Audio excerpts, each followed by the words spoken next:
स्थिति को और गंभीर मत बनाओ पंडित जी। आपको तो बाबा के प्रश्नों का उत्तर देना है। एक बार मेरी ओर देख लो, आपको स्वयं ही पता चल जाएगा कि आपको इस समस्या को कैसे सुलझाना है।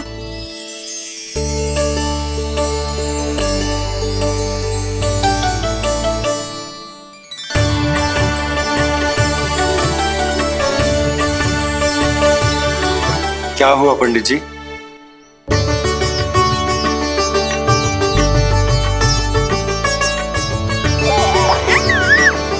बधाई हो लल्ला, इतना प्यारा नाम मिलो है तुम्हें।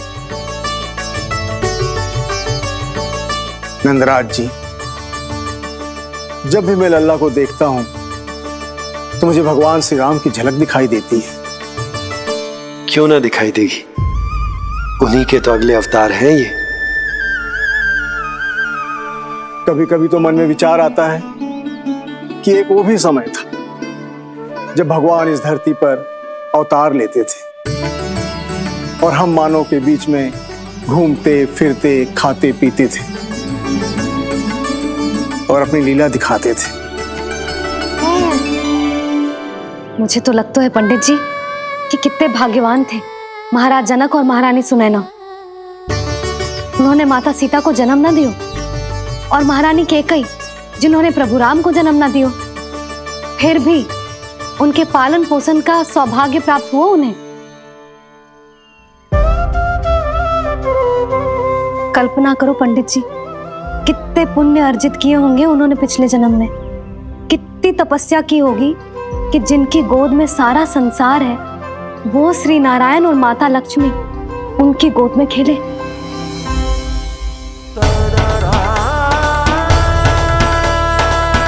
संसार में अवतार लेकर सांसारिक नाते भगवान को भी निभाने पड़ते हैं, फिर हम तो मानव हैं। संसार में अवतार लेकर सांसारिक नाते भगवान को भी निभाने पड़ते हैं, फिर हम तो मानव हैं।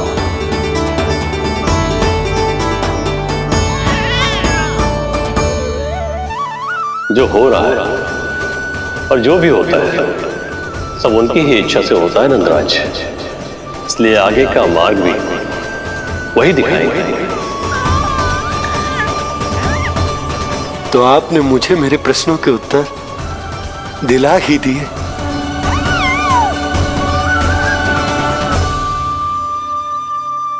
मैं भी क्या क्या बातें करने लगा। लगता है नाना बनने की प्रसन्नता का प्रभाव है जे। हमारी बिटिया को लक्ष्मी हुई है ना। बधाई हो पंडित जी, बहुत बहुत बधाई हो। मैं मैया और उसकी बिटिया से अवश्य मिलने आऊंगी। बधाई हो पंडित जी। अब मुझे आज्ञा दीजिए, वैद्य जी से कुछ औषधियां लेनी है मुझे। नारायण नारायण।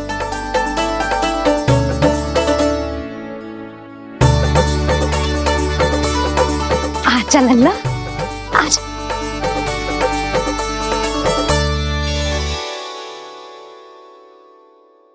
ठीक है। सुनो जी, तनिक कान्हा को संभालो, मैं यूं गई और यूं आई।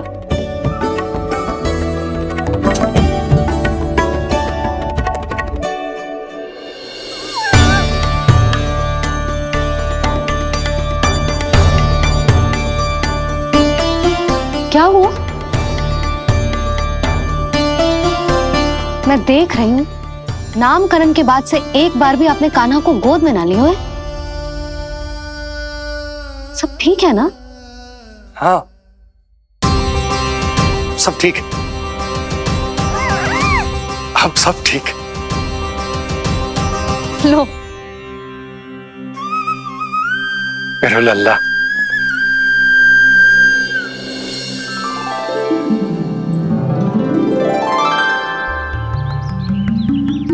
आपका बहुत बहुत धन्यवाद ऋषिवर। यादवों का कुलगुरु होने के नाते ये तो मेरा कर्तव्य था पुत्री। मुझे क्षमा कर दे लल्ला, कुछ समय के लिए मैं अपने कर्तव्य से भटक गया था। सब कुछ पूरे विधि विधान से संपन्न हुआ है।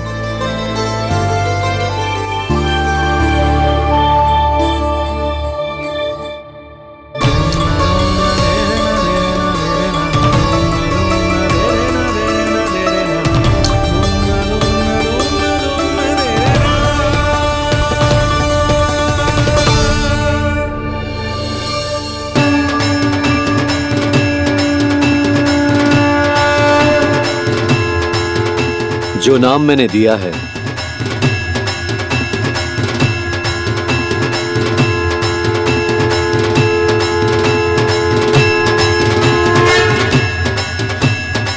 आप मुझे क्षमा कर दो बाबा, मैंने आपको इतनी दुविधा में डाल दिया।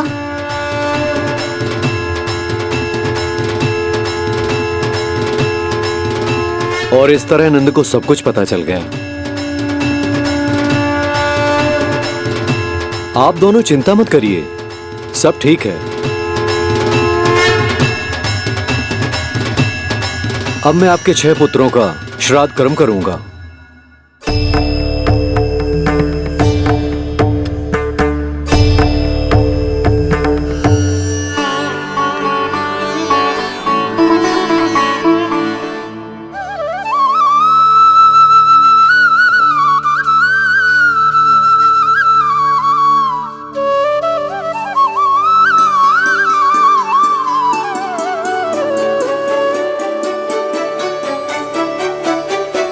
कान्हा, क्या हुआ जो मैं तेरा वास्तविक बाबा ना हूं? क्या अंतर पड़ तू कि तुम मेरे आराध्य के अवतार हो? महत्वपूर्ण बात तुझे है कि मुझे तुम्हारे साथ मुस्कुराने को, तुम्हें खिलाने को, तुम्हारा ध्यान रखने को,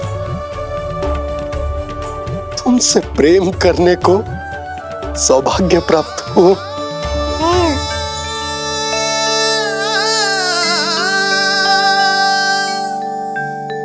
बाबा, सत्य जानने के बाद अब आपको केवल प्रेम ही नहीं करना है, मुझे डांटना भी है जब मुझसे कोई भूल हो जाए या मैं कोई शरारत करूं। तुमने मुझसे कुछ कही कान्हा,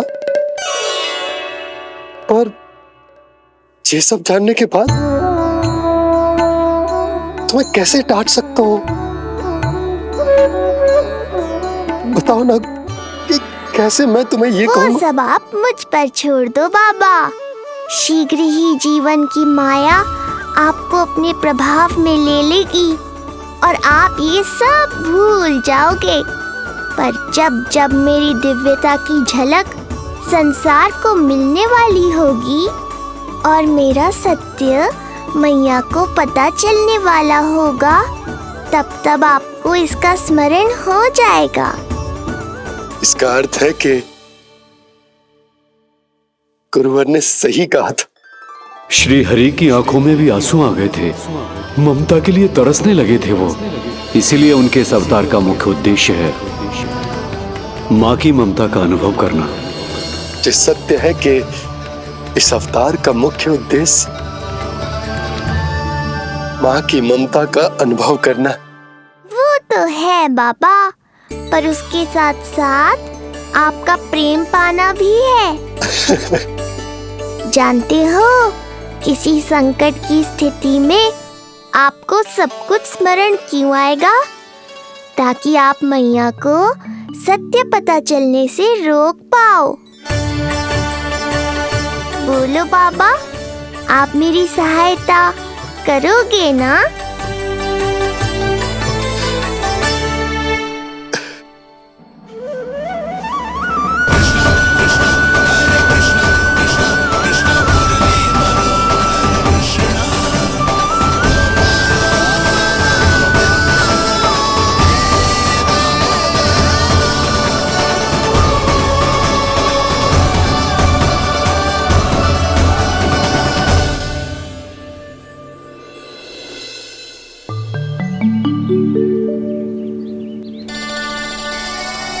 अब तो मेरा कान्हा बैठना सीख गया। अब आगे से मैया कार्य करेगी तो कान्हा मैया के निकट ही बैठेगा। कितनी अच्छी तरह से बैठने लगो मेरा कान्हा। तेरे बाबा कुछ अधिक ही व्यस्त हैं आज।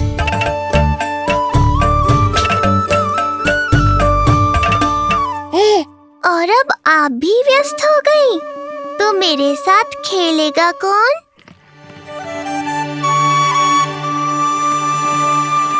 लल्ला कान्हा, लो भाभी, खिले हुए फूल भी ले आई हूँ और शीघ्र ही जाके तरकारियाँ भी ले आऊंगी। अच्छा हुआ जानकी आ गई, अब यही खेलेगी मेरे साथ। अरे जे क्या, फिर से पायल निकाल रहे हो? बस बस कान्हा, अब खेल में मत लगा मुझे, बहुत सारे कार्य पड़े हैं करने को। ये भी कार्य करने चली गई, अब मैं क्या करूं?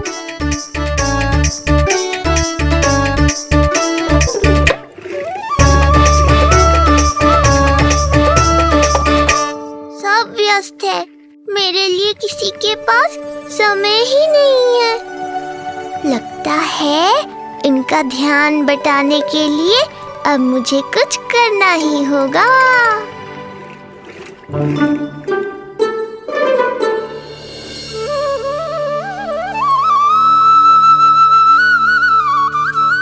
नंद जी,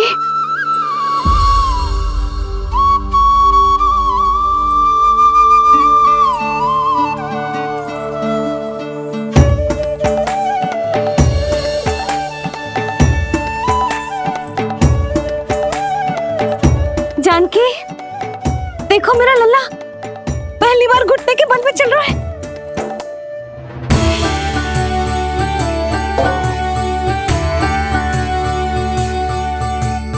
बहुत बढ़िया कान्हा, बहुत बढ़िया। बस यही तो चाहिए था। आजा कान्हा, आजा इधर आ, मैया के पास आ। कान्हा, आजा अपने बाबा के पास, आजा।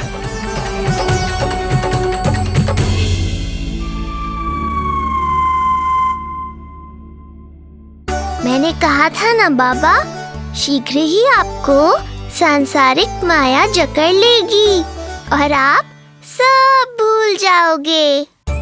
देखा मेरे लल्ला को, अभी अभी तो इसने चलना सीखो है और अभी से इतना प्रवीण हो गए हो। आपका लल्ला, मेरा लल्ला मुझ पे गया है जी, इसीलिए तो इतनी शीघ्र इतना प्रवीण होगा, है ना लल्ला? आज लल्ला, आजा अपने बाबा के पास, आजा।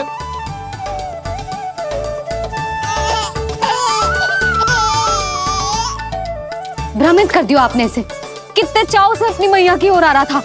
आजा लल्ला। मैंने क्या करूं? मैं भी तो इसे बुला ही रहा हूं। आजा, आजा। अब आप दोनों झगड़ने मत लगना। लल्ला जिससे अधिक प्रेम करते है ना, उसी के पास जाएगा, देख लियो। यशोदा, ये तुम कैसे प्रतियोगिता लगा रही हो? क्यों, आपको विश्वास ना है कि लल्ला आपसे भी उतना ही प्रेम करता है और आपके पास भी आ सकता है? या फिर हारने का भय सता रहा है आपको? बिल्कुल ना, कान्हा आएगा तो अपने बाबा के पास। आजा। जे हुई ना बात, अब देखते हैं कौन जीतेगा। आजा कान्हा, आजा कान्हा, अपनी प्यारी मैया के पास आजा। बाबा की उंगली पकड़ी थी ना तूने, तूने साथ देने का वचन दिया था। आजा अपने बाबा के पास। अरे ये कैसे धर्म संकट में डाल रहे हो आप दोनों मुझे? कान्हा अपने मैया के पास आएगो, है ना? आजा। नहीं, कान्हा अपने बाबा के पास आएगो। आजा। लगता है नंद भैया ही जीतेंगे आज। तुझे बड़ा पता है नंद भैया ही जीतेंगे आज। कान्हा मुझे छोड़ के कहीं और जा ही ना सकता। और तू तो तरकारी लेने जा रही थी ना, जा। हाँ हाँ, बस जा ही रही हूँ।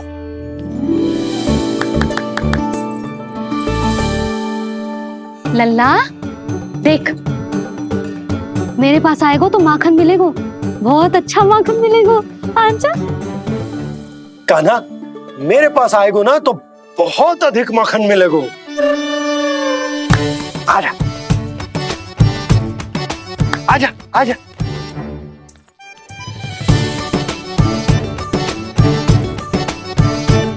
कान्हा आ जाओ।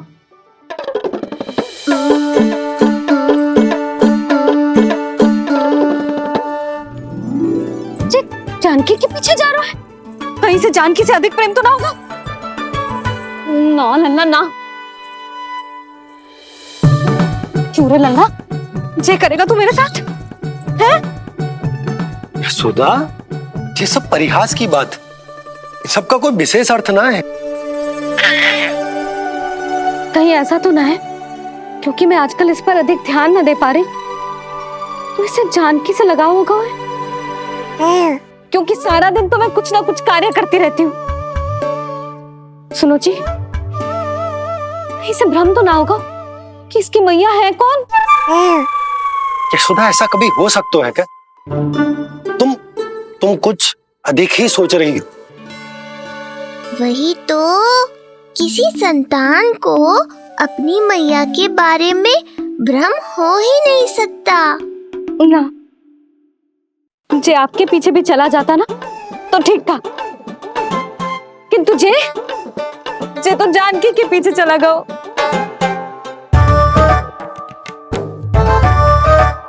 आप मुस्कुरा क्यों रहे हो?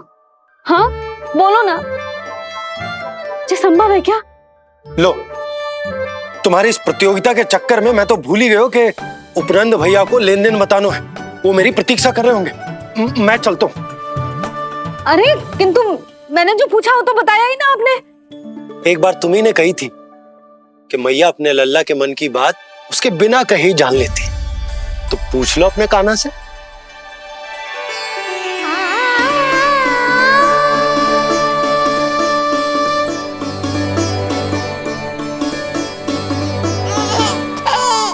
कान्हा, अब तो बाबा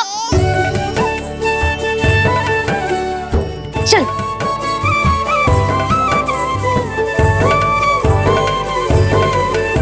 ना ना लल्ला, कछु और ना। बाबा से प्रेम है, जानकी से प्रेम है, बस अपनी मैया से ना है ना। अरे मैया, ऐसी बात थोड़ी ना है। 9 माह तक पेट में कौन पालती है? मैया। दूध कौन पिलाती है? मैया। देखभाल कौन करती है? मैया। बस उसी मैया से प्रेम ना है, से सभी से प्रेम है तुझे। तो ठीक है फिर, अब बात भी उन्हीं से करियो।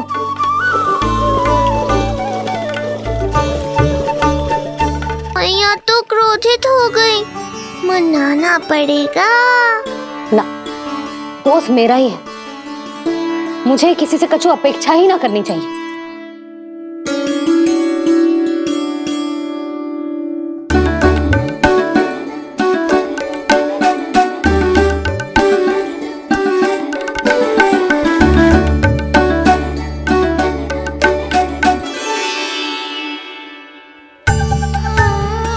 आहा, अब स्वयं को प्रेम चाहिए तो चापलूसी कर रहे हो? छोड़।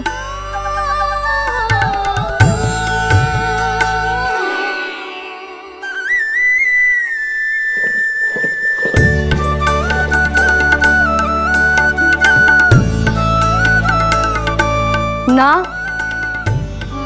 अब बिल्कुल ना आऊंगी तेरे झांसे में। तू और तेरे बाबा दोनों एक समान हैं।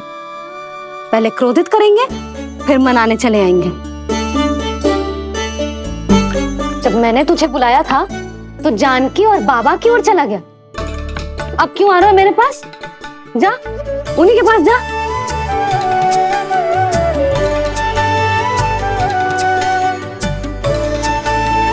देख लल्ला, अब अपनी जे प्यारी सी मुस्कुराहट दिखा के ना मुझे मनाने का प्रयास मत ही कर।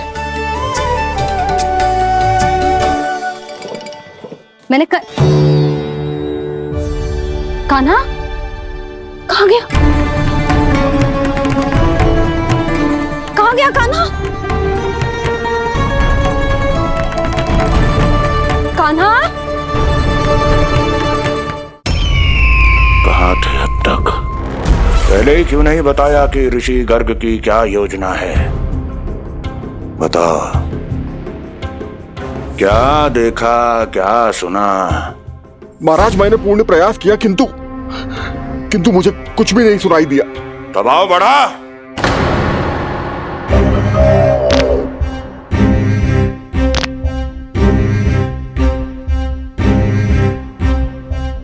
अब ये सुना या ये भी सुनाई नहीं दिया? महाराज, मुझे क्षमा करें महाराज, मैंने सुनने की बहुत चेष्टा की किंतु मुझे कुछ भी नहीं सुनाई दिया। महाराज मेरा विश्वास करें। ये अर्थनाद सुनाई दिया या ये भी नहीं? मुझे क्षमा करें महाराज। उत्तर दो, अब सुनाई दिया? तो फिर वहां क्यों नहीं सुनाई दिया?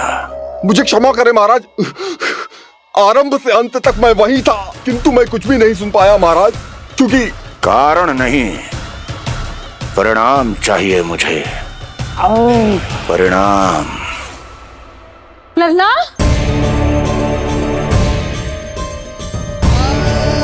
लल्ला कहाँ छुप गए तू? कान्हा,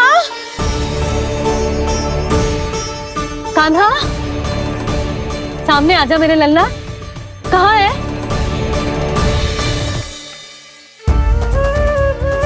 कान्हा, सामने आजा लल्ला। अब मैया कभी ना रूठेगी तुझसे।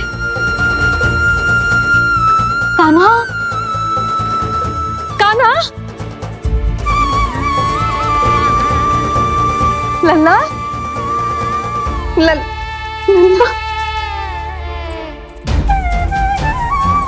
लल्ला देख सामने आ जा, नहीं तो तेरी मैया मर जाएगी। लल्ला, कान्हा,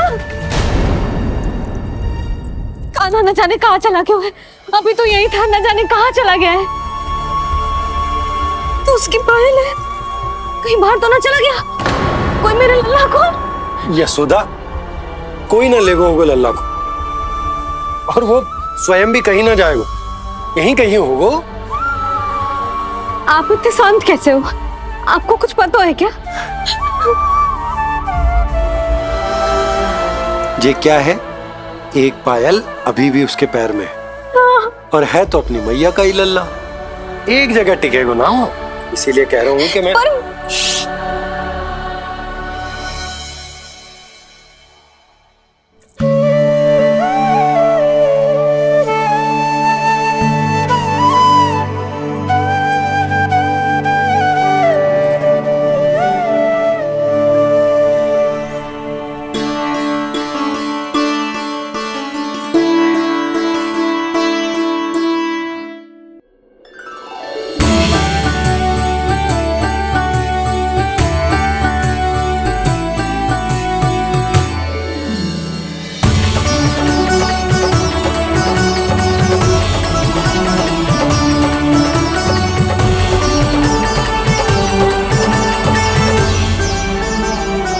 दो पल बाद ढूंढ लेते मैया बाबा, माखन तो चख पाता मैं।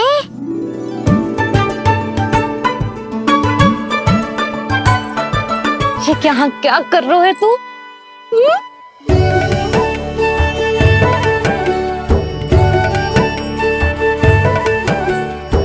आज ही घुटने के बल चलना सीखो है और आज ही अपनी मैया को दौड़ा दियो तूने। ये जो छोटी छोटी पैया है ना, इनमें पायल ना बेड़ियां पहनाऊंगी मैं। कही थी ना मैंने, तुम व्यर्थ ही घबरा रही हो, और इतना घबरा गई कि घबरा के आकाश सर पे उठा लियो। मैंने आकाश सर पे उठा लियो, और वो भी व्यर्थ में? मेरे कहने का अर्थ जे ना है यशोदा, व्यर्थ ना, मैं तो केवल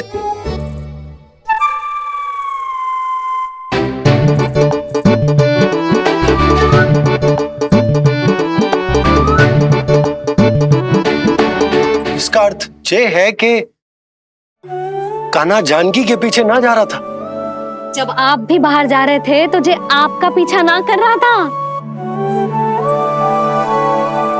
इसे तो बस बाहर जानो है। क्या चल रहा है? हाँ, चल चल अंदर चल। बाहर जानो है? अभी अभी घुटने के बल चलना सीखो है और अभी से बाहर जाना है? असंभव। क्यों? क्यों का क्या मतलब? इतने छोटे से बालक को कोई बाहर ले जाता है क्या? हाँ यशोदा, यदि ये बाहर ना जाएगो तो संसार के बारे में समझेगो कैसे? सुनो, इसका निष्क्रमण संस्कार भी आज ही करा देते, सीधा इसे मंदिर लेकर जाते।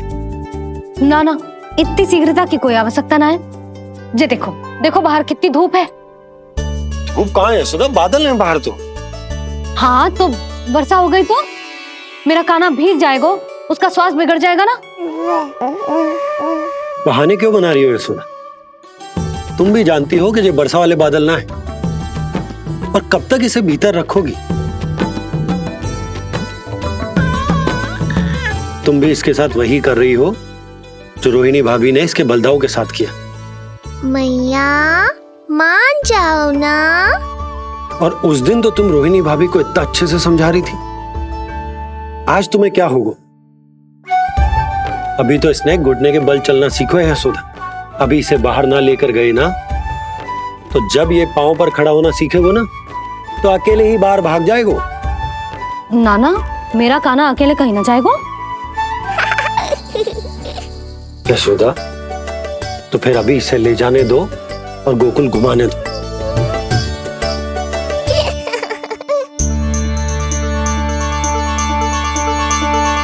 देखा लल्ला, आज्ञा मिल गई। अब आज पहली बार लल्ला और बाबा बाहर जाएंगे घूमने के लिए। चल, आज बाबा और लल्ला पहली बार बाहर जाएंगे। हाँ, चलो। रुको, आपको क्या लगा था कि मैं लल्ला को अकेले छोड़ दूंगी? जहां जहां कान्हा जाएगा वहां वहां उसकी मैया भी जाएगी। कभी तो नंद और नंद लाला को एक साथ समय बिताने दिया करो। कुछ कही आपने? नहीं। तो बस फिर गौशाला से आरंभ करेंगे, फिर गांव घुमा के मंदिर ले जाएंगे इसे। मैं एक्शन में आई। देखा, अभी तो तेरी मैया मंदिर भी जाने को तैयार ना थी, और अब तुझे पूरा गांव घुमाने के लिए तैयार हो गई। इससे पहले कि इनके मस्तिष्क में कोई नया विचार आ जाए, यहाँ से चले चलो बाबा, शीघ्र चलो। दया कीजिए, दया निदान, क्षमा कर दीजिए। कितनी बार तुझे गर्ग ऋषि के आश्रम भेजा, तू वहां कुछ नहीं सुन पाया। गर्ग ऋषि यहाँ आया, तू यहाँ कुछ नहीं सुन पाया। जब तू कोई कार्य करने योग्य ही नहीं, तो फिर तेरा क्या? स्मरण करें महाराज, स्मरण करें कि आपको भी एक नाम बार बार सुनाई देता था। आप अपने कानों पे हाथ रख के यहाँ वहां घूम रहे थे, छटपटा रहे थे, किंतु हम में से किसी को भी उसका स्वर नहीं सुनाई दे रहा था। महाराज, स्मरण कीजिए। कृष्ण कृष्ण कृष्ण कृष्ण कृष्ण। जैसे उस बालक के जन्म के समय आपके कानों में ध्वनियां गूंज रही थी।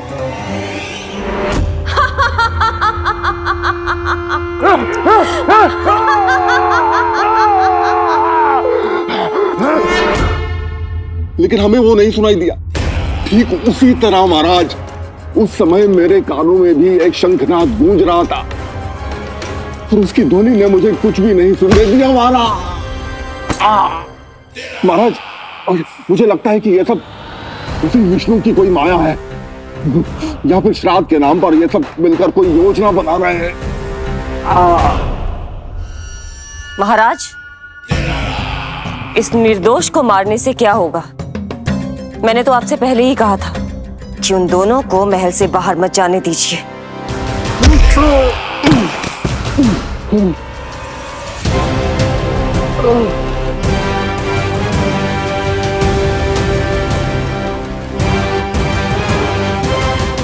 सही कह रही हो तुम। इसको मार के क्या होगा?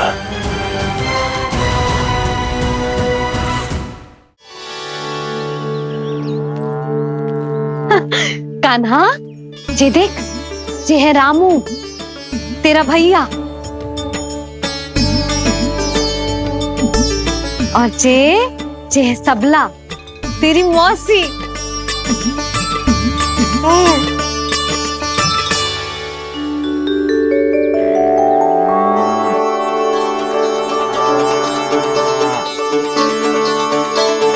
देखो जी, कान्हा को देख के सबला की भी ममता उमड़ आई। सुनो, पूरा गांव घुमानो है, उसके पहले ही मेरे कान्हा की बुरी दृष्टि उतार लेते हैं, नहीं? अच्छा।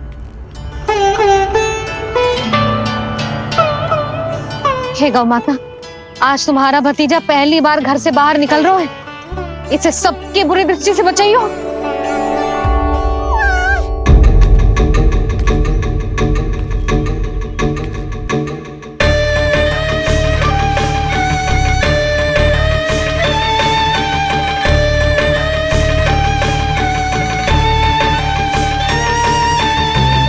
नारायण नारायण।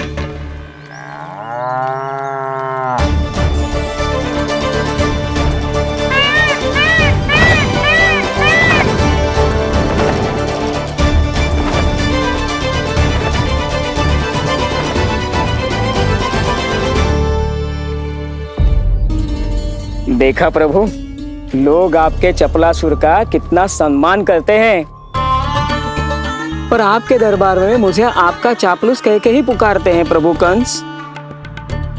पर अब ये सब बदल जाएगा। अब लोग मुझे प्रभु कंस का चापलूस नहीं, विशेष विश्वास पात्र कहकर बुलाएंगे।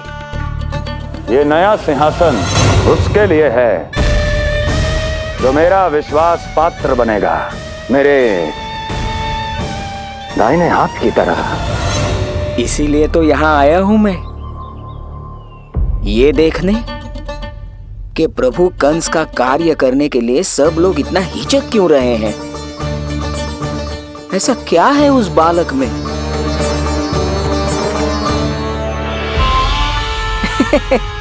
नारायण।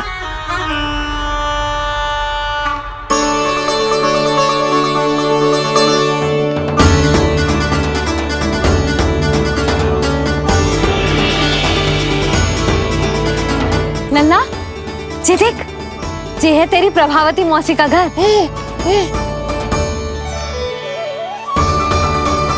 और वो देख, वो रहा तेरे दाऊ का घर। देख क्या रहे, तेरे दाऊ भी चल रहे हैं हमारे साथ। ये वही है क्या जो चपलासुर से विशेष विश्वास पात्र श्री चपलासुर जी बनने तक की यात्रा में मेरी सहायता करेगा? ताऊ, ताऊ देखो, कान्हा आयो है। कान्हा,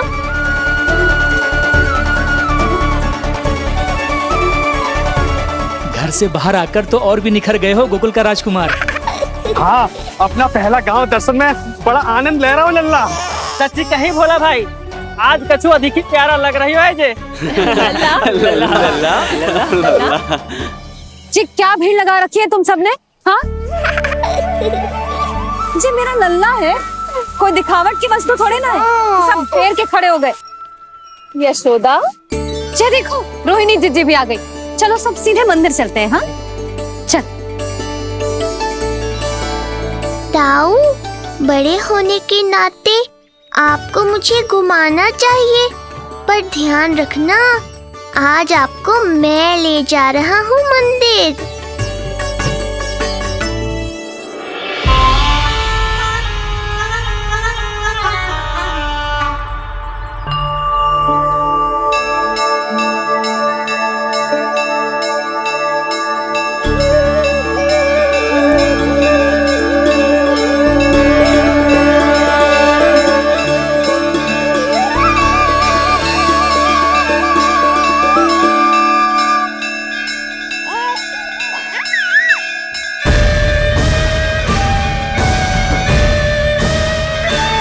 ये कैसे संभव है? ये अवश्य वायु के वेग से ही बच रही होंगी। प्रणाम। आशीर्वाद। आयुष्मान भव।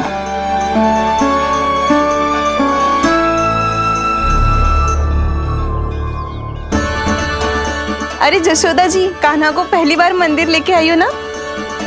बहुत ही अच्छे समय पे आई हो। देसी घी का हलवा बनाया मैंने प्रसाद में। इतनी अच्छी सुगंध, हलवा तो स्वादिष्ट लग रहा है। चलो, कुछ तो अच्छा किया सुलक्षणा चाची ने।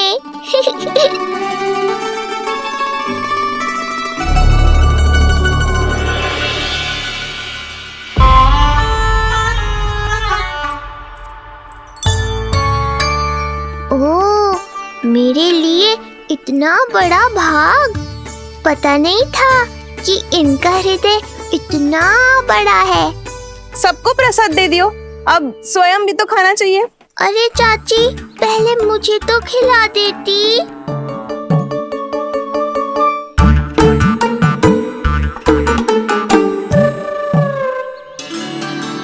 अरे, मैं तो कान्हा को देना भूल ही गई। हाँ? चलो, विलंब से ही सही, मेरा स्मरण तो हुआ आपको।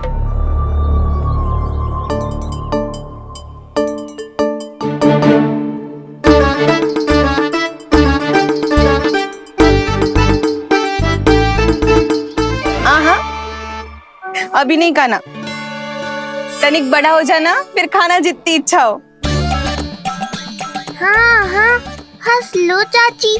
आपने नहीं दिया तो क्या हुआ, मेरे बाबा अवश्य देंगे, देख लेना। बाबा, मुझे क्यों नहीं खिलाया आपने?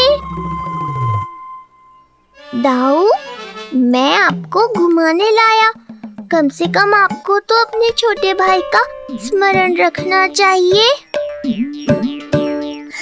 मेरी मैया मुझे अवश्य खिलाएंगी। देखो जी, इसका भी मन कर रहा है खाने का। मैया है ना, तेरी मैया ने अपने कान्हा के लिए पहले से ही बचा लिया था। ठहरिए रानी जी, पहली बार कुछ खाने को मिल रहा था पंडित जी, रोक क्यों दिया? अभी बालक का अन्नप्राशन नहीं हुआ है। हाँ यशोदा, सदानंद जी सही कह रहे। दूध मुहे बालक को ठोस अन्नप्राशन के पश्चात ही खिलाना चाहिए।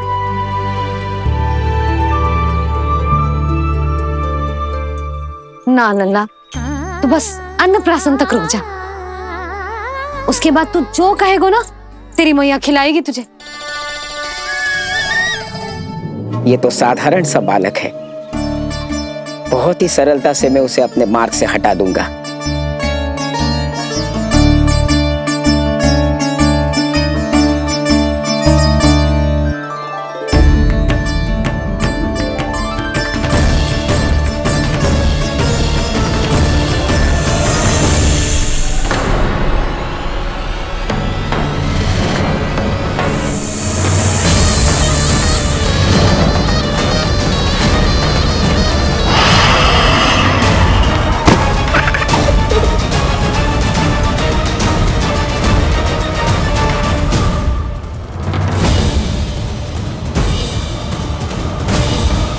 ये क्या था? मेरे दाऊ शेषनाग के अवतार हैं चपलासुर। इनके रहते तुम मुझे हानि पहुंचाने का विचार भी मन में लाओगे तो ऐसा ही होगा तुम्हारे साथ।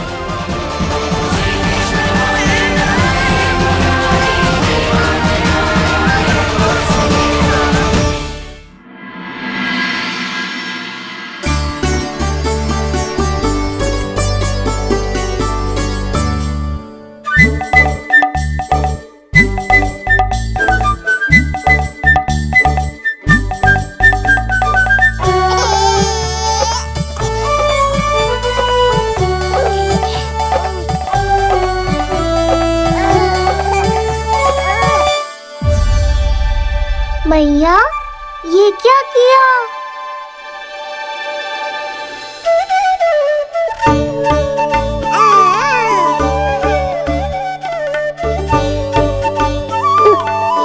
लगता है इसे माखन से अधिक ही प्रेम हो गया है।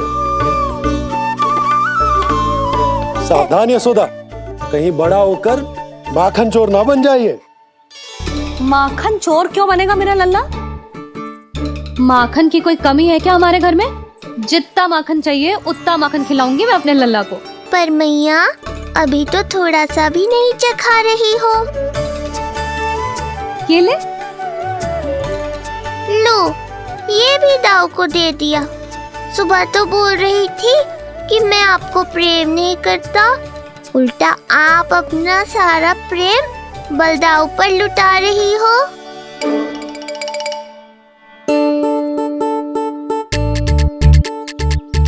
सुनो जी, कान्हा के चारों ओर सिरहाने लगा दो ना, नहीं तो जी फिर से इधर उधर चला ना जाए। क्या अच्छा सुझाव दिया तुमने। अभी लाए।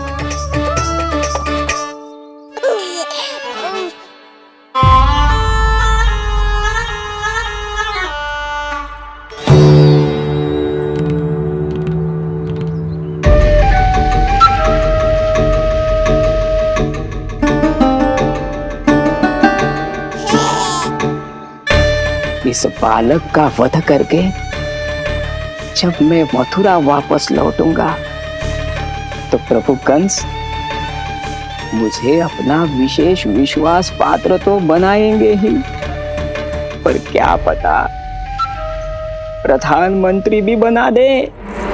देवकी और वसुदेव अभी कहाँ हैं? अपनी संतानों के श्राद्ध के लिए ऋषि गर्ग के आश्रम जा रहे हैं।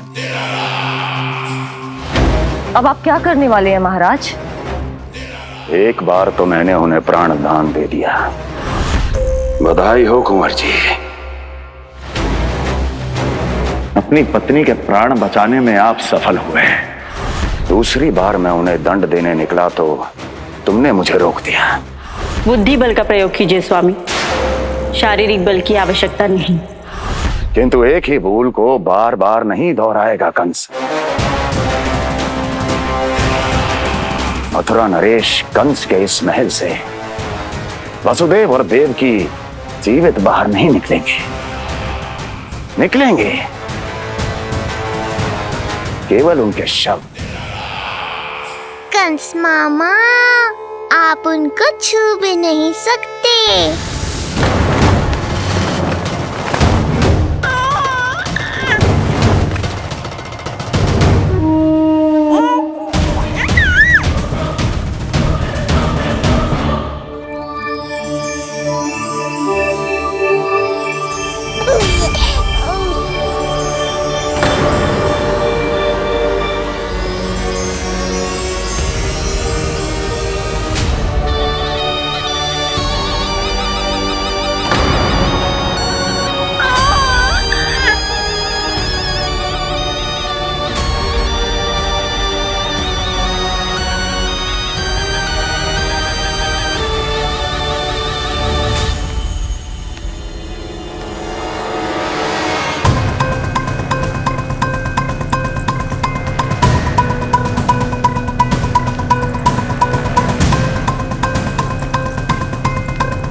क्या हो रहा है?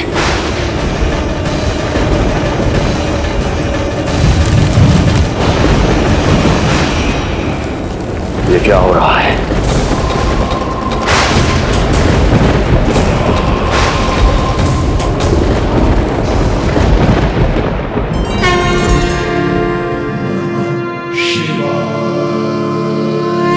क्या हुआ प्रभु?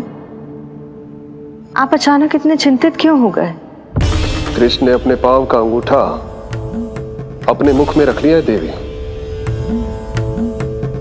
इसमें चिंतित होने की कोई बात नहीं है प्रभु। ऐसा तो हर बालक कभी ना कभी करता ही है।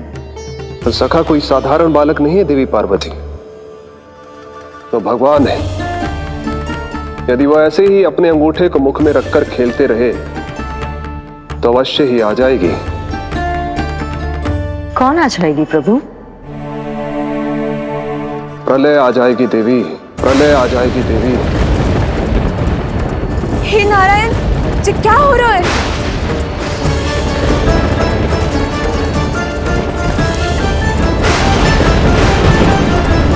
जी ऐसे लग रहा है जैसे दिन में ही रात्रि के समान अंधेरा छा गया हो। लगता है बहुत बड़ी आंधी आने वाली है।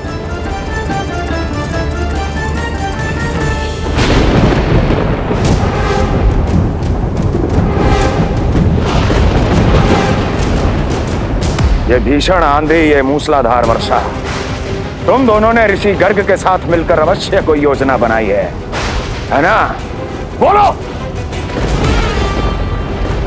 बोलो, क्या है वो योजना? बोलो।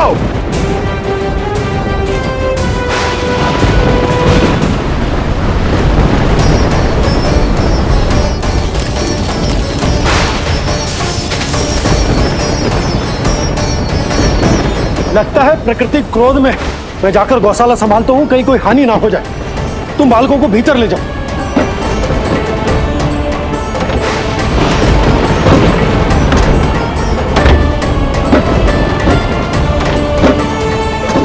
जी द्वार और झरोखे बंद करते हैं। हाँ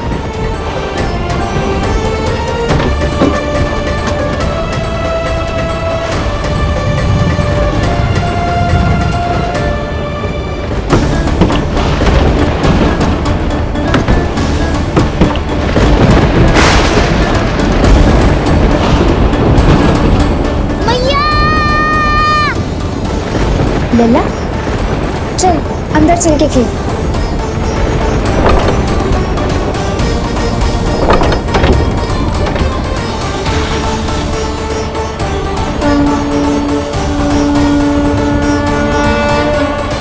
आपके सखा तो ध्यान निद्रा में चले गए हैं प्रभु। इनकी ये अंगूठा चूसने की सामान्य सी क्रिया का कितना घातक प्रभाव पड़ रहा है, इन्हें तो पता भी नहीं है। चाहे जानबूझकर की जाए या अनजाने में हो, सखा की हर लीला के पीछे कोई ना कोई उद्देश्य अवश्य छिपा होता है। पर ऐसा लगता है देवी, जैसे उनकी इस लीला के पीछे एक नहीं अनेक उद्देश्य छिपे हैं।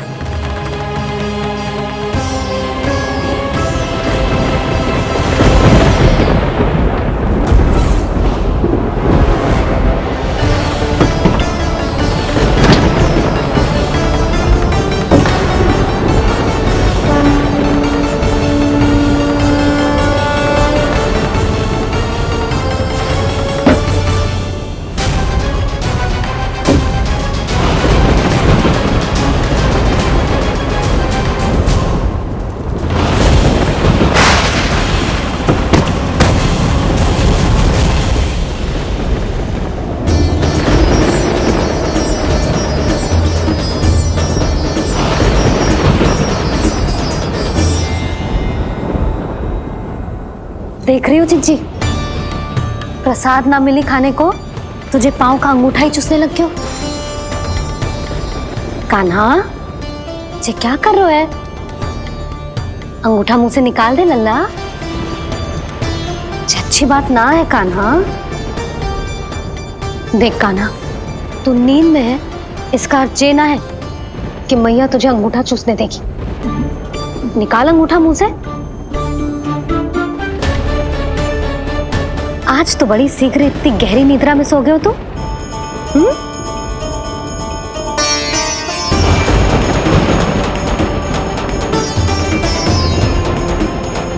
देख रही हो ना चिच्ची, अंगूठा मुंह से निकालने को तैयार ही ना है जी। ऐसा क्या आनंद मिल रहा है?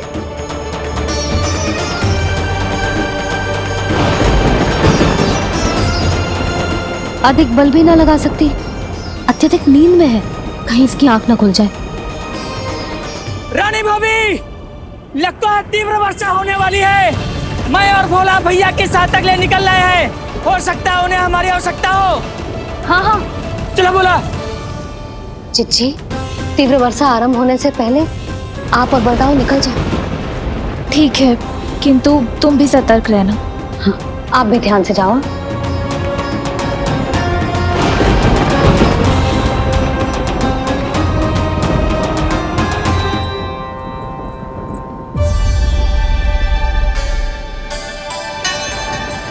हे नारायण, वस्त्र बाहर सूख रहे हैं और तेरे अन्नप्राशन वाले चावल भी रखे हैं। भीतर करना होगा ना चिचान की भी।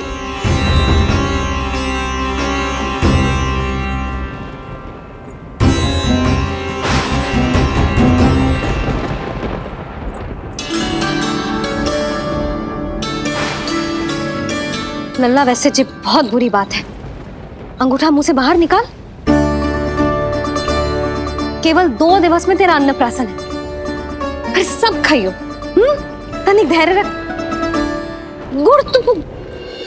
प्रभु, स्वयं कृष्ण की मैया इनका अंगूठा नहीं निकाल पाई, तो अब और कौन निकालेगा? कैसे रुकेगी ये प्रलय?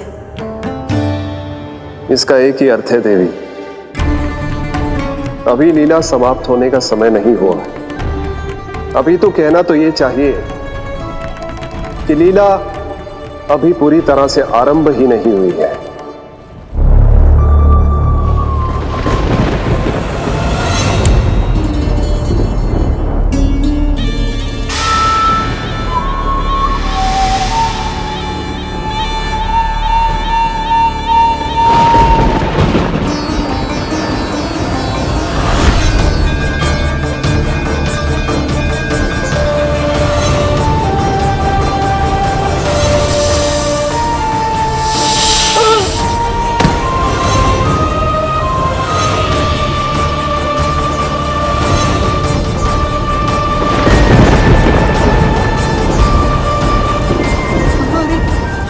कंस ने प्रलय बुला ली, कंस ने प्रलय बुला ली।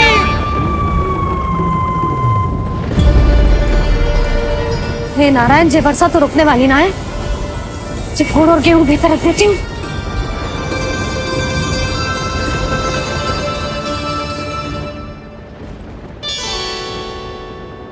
जे देख रहे हो गुड़, जे तेरे अन्नप्राशन के पकवानों के लिए ही है। कैसे कैसे करके बचा के लाई हूँ, कुछ पता भी है तुझे? और तू है कि जे अंगूठा ही चूसे जा रहे है। हाँ नहीं तो। किंतु आज प्रलय भी आ जाए तो कंस की तलवार का वार रोकने में असमर्थ होगी। कंस के साथ विश्वासघात किया है, दंड तो मिलेगा। महाराज, वायुमंडल में अचानक आए इस परिवर्तन का हमसे कोई लेना देना नहीं है। हम तो बस अपनी संतानों के श्राद्ध के लिए जा रहे थे। मूर्ख हूं मैं, मूर्ख हूं मैं। कंस एक मूर्ख है, मूर्ख हूं मैं। अब अच्छी तरह जानता हूं मैं, श्राद्ध केवल एक बहाना है। किंतु सत्य यह है कि तुम और वो ऋषि गर्ग मिलकर मेरे विरुद्ध एक षड्यंत्र रच रहे हो, और ये तुम्हारी योजना है। भैया, ये आप क्या कह रहे हैं? कैसा षड्यंत्र, कैसी योजना? हम तो केवल श्राद्ध के लिए गए थे। बहुत अवसर दिए मैंने तुम दोनों को, किंतु तुमने बार बार बार बार बार बार मुझे मूर्ख बनाया। इसलिए अब मैं अवसर दूंगा अपनी इस तलवार को।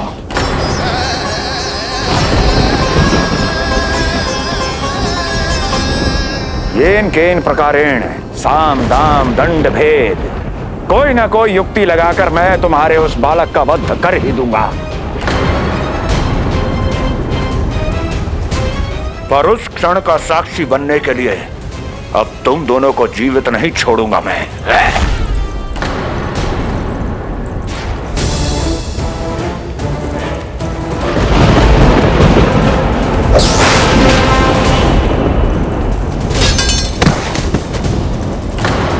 स्वामी,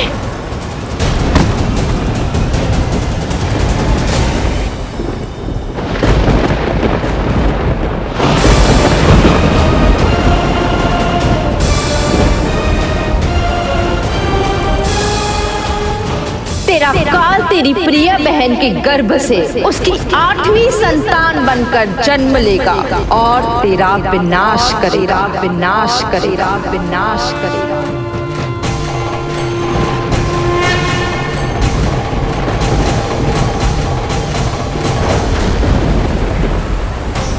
आने वाली है, प्रलय आने वाली है, प्रलय आने वाली है।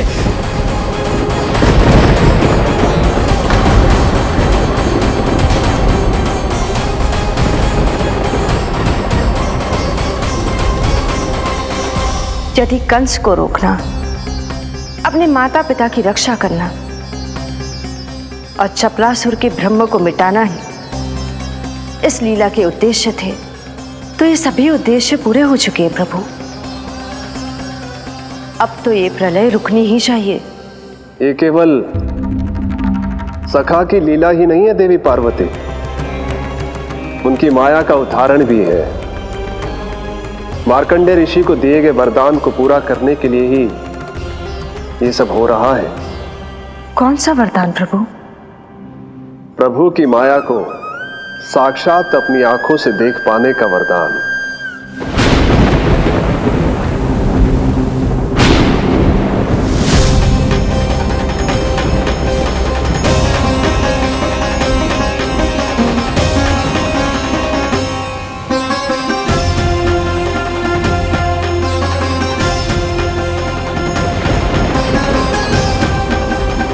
हे नारायण, क्या ये प्रलय है?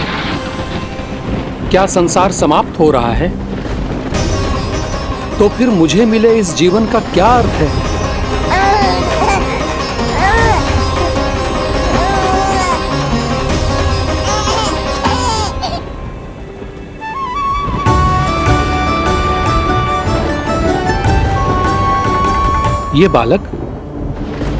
ये बालक यहां कहां से आया?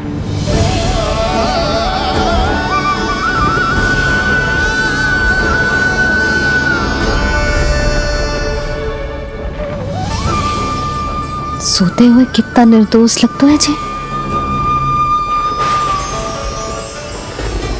चारों ओर जल ही जल है, सब कुछ प्रलय में नष्ट हो रहा है, किंतु ये कितना निश्चिंत है ये। परंतु ये अद्भुत बालक है कौन?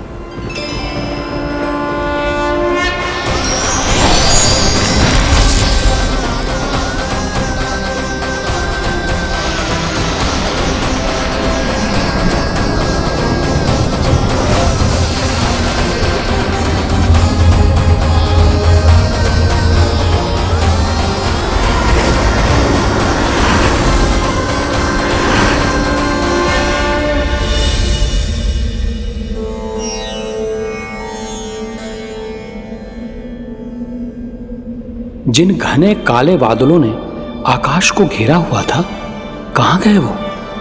यहां तो प्रलय का कोई चिन्ह ही नहीं है।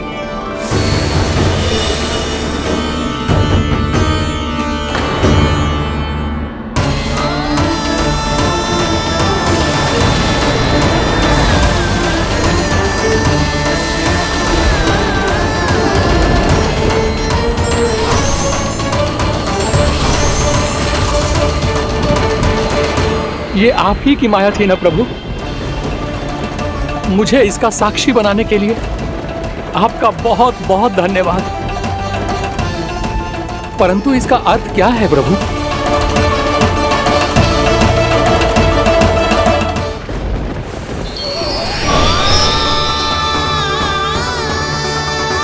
प्रभु,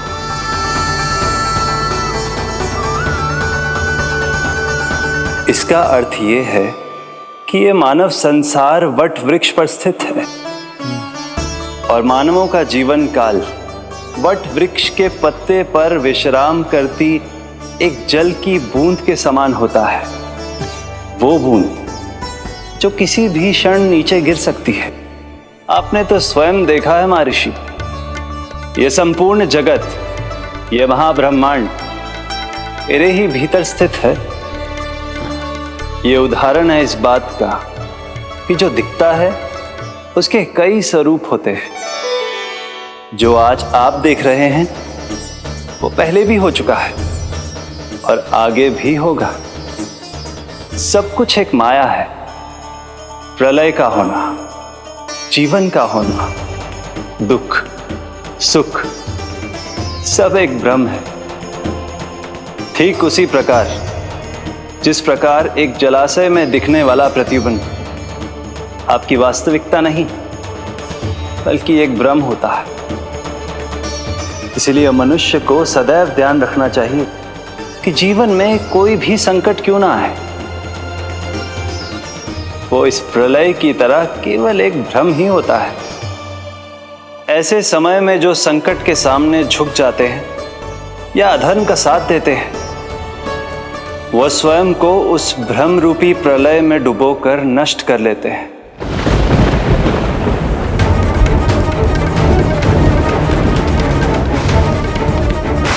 पर जो मेरी शरण में आकर संकटों का सामना करते हैं, वो स्वयं को कठिन से कठिन प्रलय से भी उभार लेते हैं।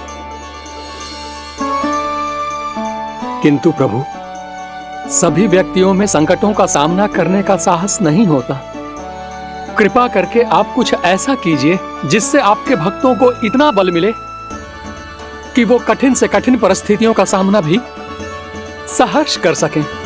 मैं वरदान देता हूं महर्षि, पीपल के पत्ते पर बाल कृष्ण की इस छवि का स्मरण मेरे जो भी भक्त करेंगे, उनके साथ मेरा आशीर्वाद सदैव बना रहे। वो चाहे कितनी भी कठिन परिस्थिति में क्यों ना फंसे, बाल कृष्ण की ये छवि उन्हें उससे उभर पाने में सामर्थ्य प्रदान करेंगे।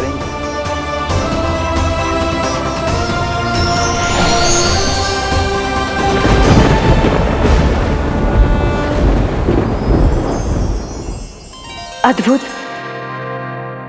तो ये कोई साधारण लीला या भ्रम नहीं था, मानव मात्र को नारायण से मिला वरदान था ये।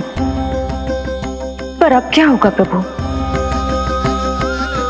कैसे रुकेगी ये प्रलय?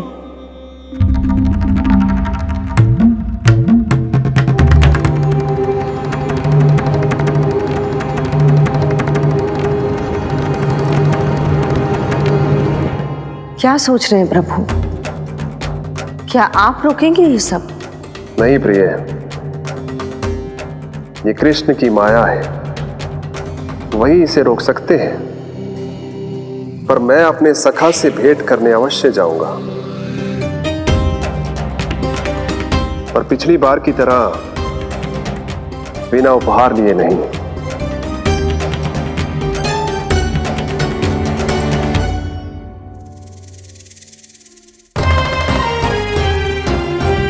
उपहार?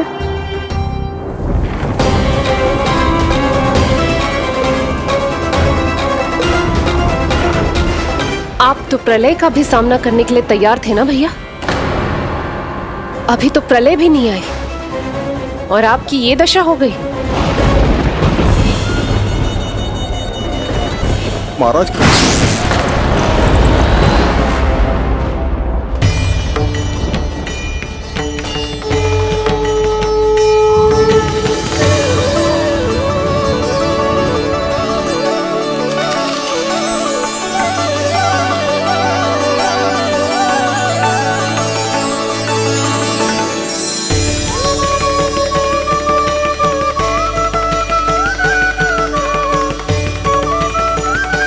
महादेव, आप उपहार में ये निष्प्राण वस्तु देंगे अपने सखा को?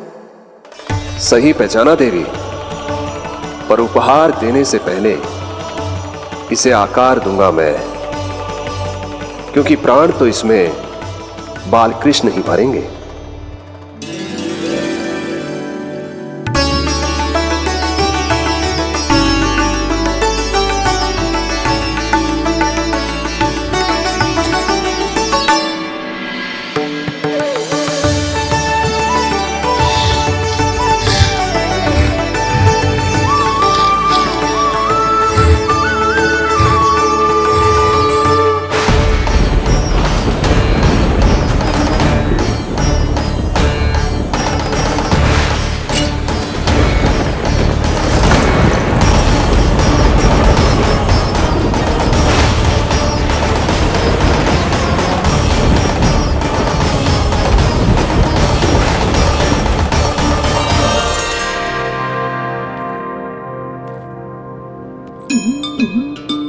मुरली? बस उन्हें मेरा उपहार अच्छा लगे, यदि यशोदा मैया ने आपको अपने सखा से मिलने से फिर से रोक दिया तो? इस बार चुपचाप छिपकर उनकी दृष्टि से बचकर जाऊंगा देवी पार्वती। उन्हें पता ही नहीं चलने दूंगा। संभालिएगा प्रभु, यदि यशोदा मैया ने आपको पकड़ लिया तो लेने के देने पड़ जाएंगे महादेव।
ये रहे चावल, जानकी को कही थी मैंने भीतर रख दे, छोड़कर चली गई बाहर, कुछ याद ही ना रहते ऐसे।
कान्हा,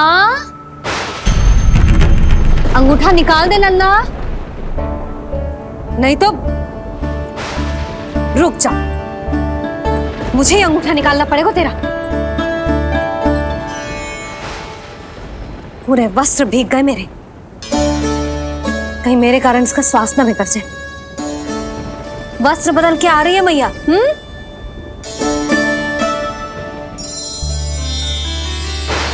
आ रही हूं।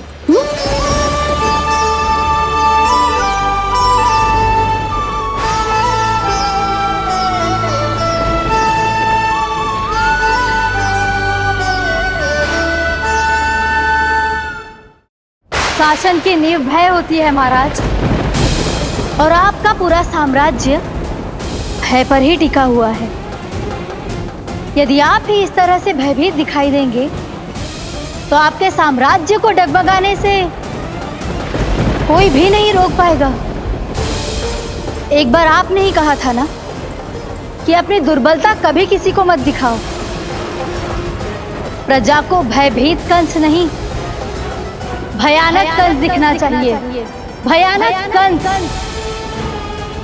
अब आप ये सिद्ध कर दीजिए कि भय आपके शत्रु का नहीं, आपका शस्त्र है, महाराजा धीराज, कंस का शस्त्र।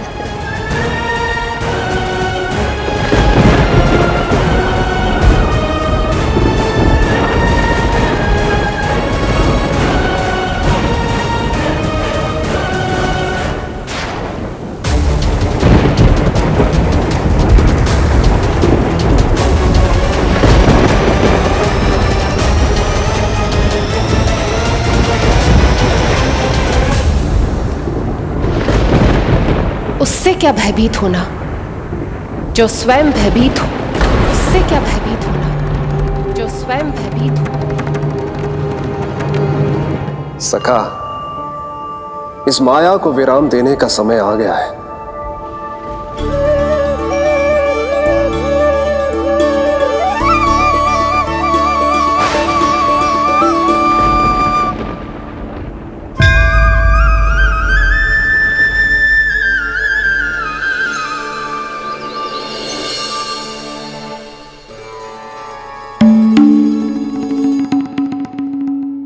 सभी आपके चरण धोकर उसका चरणामृत पीते हैं सखा, और आपने उसी चरण को अपने मुख में रख लिया। यही तो सखा, मैं इस तथ्य से चकित था, इसलिए सोचा एक बार अपने चरणामृत का स्वाद स्वयं भी चख ही लिया जाए। अब जो उपहार लाए हैं वो शीघ्र ही दे दीजिए। कहीं मैया ने आपको देख लिया तो आपको तो अनुभव है वो क्या क्या करने में सक्षम है। आपसे कुछ भी छुपाया नहीं जा सकता सखा।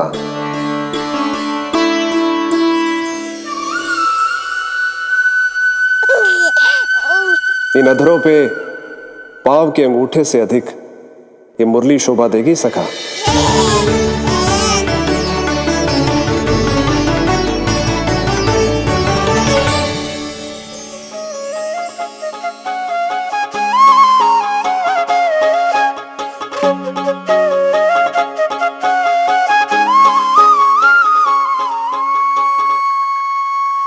प्राण दे मोहे हाथ लगा के,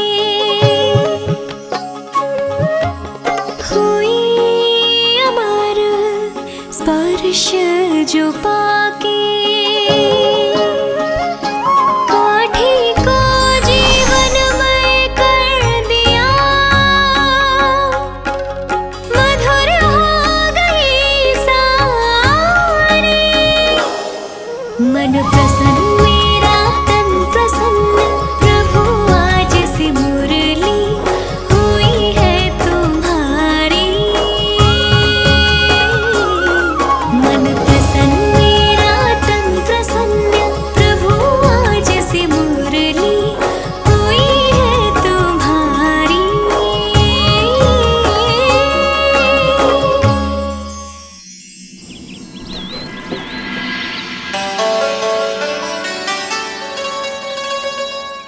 तुम्हारी भक्ति ने मेरा मन जीत लिया है मुरली। शीघ्र ही सारा संसार तुम्हें मेरे नाम से और मुझे तुम्हारे साथ से पहचानेगा।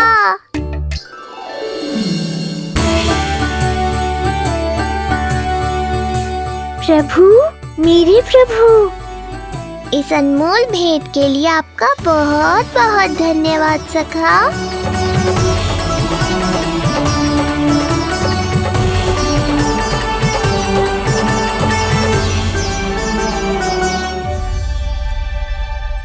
सखा, मैया,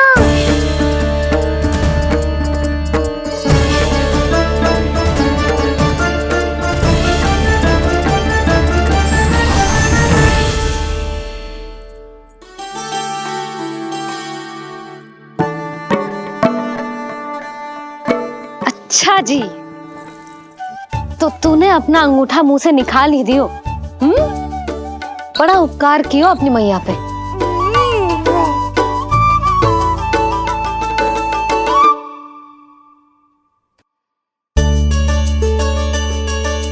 प्रभु, मैया, ऐसा मत करो, मेरी मुरली वापस दे दो मुझे। ये कहाँ से आई? मेरे सखा ने उपहार में दी है। मैंने तो सोचा भी नहीं था मैया कि मेरे अंगूठा मुंह में लेने से इतना सब कुछ हो जाएगा। तेरे मुख पे छाई ये दृष्टता की छाया साक्षी है। ये जो भी हुआ, ये तुम दोनों, उस ऋषि गर्ग और तुम्हारे उस पुत्र का किया धरा है, जिसे तुमने मुझसे छुपा रखा है। जो स्वयं दूसरों का बुरा करते हैं, उन्हें सदैव यही लगता है कि उनके पीठ के पीछे उनके विरुद्ध कोई ना कोई षड्यंत्र हो रहा है। मुझे तनिक भर भयभीत देखकर इतना साहस आ गया तुझमें कि मुझे प्रत्युत्तर देगी। लगता है तुम दोनों महाराज की तलवार के वार को भूल चुके हो। स्मरण करो, इतने वर्षों में इसने एक बार भी तुम्हें छुआ तक नहीं, लेकिन अनेकों बार तुम्हारे हृदय को रक्त रंजित कर चुकी है ये। मेरी इस तलवार ने तुम दोनों की 6 संतानों का रक्त चखा है और अब एक और संतान के रक्त में स्नान करने वाली है ये। वो संतान जो गोकुल में पल रही है। बस कंस भैया बस, बस कंस भैया बस, बस कंस भैया बस।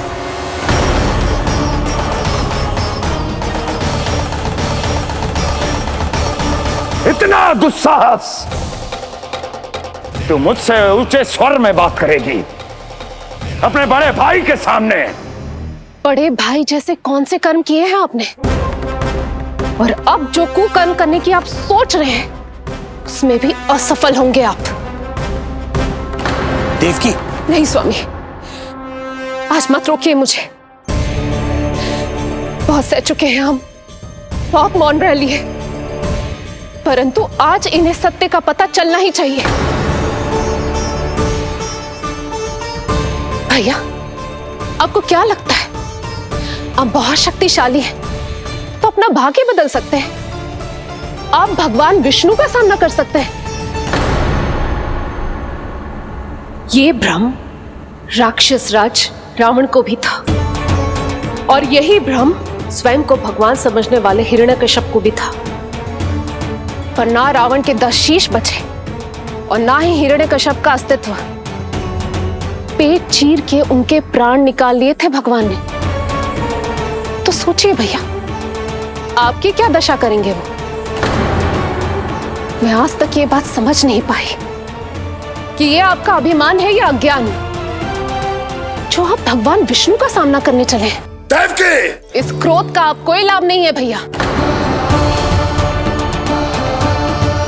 अब तक मैं व्यर्थ ही आपसे भयभीत होती रही, परंतु अब और नहीं। जब हमारी रक्षा स्वयं भगवान विष्णु कर रहे हैं तो फिर आपसे कैसा भय? जब हमारी रक्षा स्वयं भगवान विष्णु कर रहे हैं तो फिर आपसे कैसा भय? तू क्यों मुस्कुरा रहा है? अब जे मत ही सोचना कि मैया फिर से अंगूठा चूसने देगी तुझे।